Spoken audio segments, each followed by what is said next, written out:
Assalamualaikum warahmatullahi wabarakatuh. Kali ini aku bakal ngebahas mengenai trauma. Dan di sini aku bakal bikin 3 sesi. Yang pertama itu pengertian mengenai trauma, terus tanda-tanda trauma, terus yang terakhir cara mengatasi trauma itu. Sebenarnya psikologi itu sebuah luka, baik fisik maupun psikis. Dalam konteks psikologinya, trauma itu adalah luka yang terjadi karena kejadian tidak menyenangkan di masa lalu. Kayak misalnya dibully, ataupun kecelakaan, pokoknya pengalaman emosional yang menyakitkan gitu. Ini jangan sampai teman-teman itu patah hati, diputusin cowok karena diselingkuhin, dan itu nyampe menyebabkan trauma. Itu jangan kalau tentang itu. Sebenarnya trauma itu bisa sembuh dengan sendirinya kalau kita memiliki kemampuan untuk bisa menerima segala hal secara baik. Namun, bisa juga trauma itu membekas dan menjadi fobia atau ketakutan irasional terhadap sesuatu. Gak mau kan pastinya. Kadang kita nggak tahu kalau kita itu mengalami trauma. Kayak kita misalnya, kenapa sih ya aku padahal dulu nggak takut ini, sekarang tuh jadi takut, jadi fobia gitu. Nah sebenarnya kita itu kayak mengalami trauma, cuman kita nggak menyadari, nyampe akhirnya itu membekas dan menjadi fobia. Maka dari itu aku mau ngebahas tanda-tanda orang trauma. Orang yang mengalami trauma itu bisa menunjukkan gejala fisik maupun psikis yang masih berlangsung, walaupun kejadian traumatis itu udah berlalu, udah lama banget.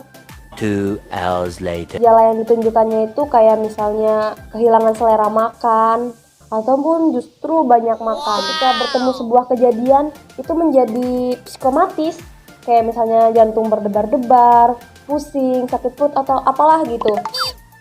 Nah kan kadang kita itu kayak ngelihat orang kecelakaan, jadi kok kayak psikomatis sendiri gitu, padahal bukan kita yang ngalaminnya.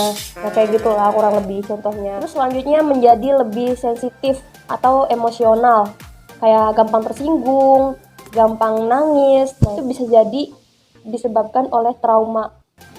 Terus selanjutnya jadi sulit berkonsentrasi, gampang curiga, ataupun kadang membenci seseorang atau sesuatu.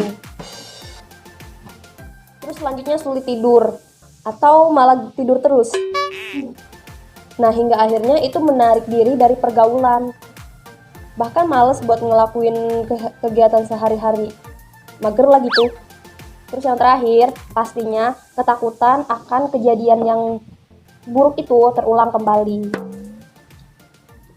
Nah kalau teman-teman ngerasain kadang kayak gitu, berarti teman-teman itu masih ngerasa trauma dengan kejadian buruk yang pernah dialamin. Tapi nggak semua kejadian buruk akan berakhir menjadi trauma. Kalau kita bisa mendapatkan dukungan yang cukup, bercerita kepada orang lain, dan mampu mengupgrade diri, maka pengalaman buruk itu akan menjadi sebuah fase kehidupan sebagai pelajaran kita ke depannya. Dalam kadar tertentu, kita bisa mengatasi trauma sendiri dengan mengubah pola pikir, bercerita kepada orang yang dipercaya, ataupun melalui pendekatan spiritual.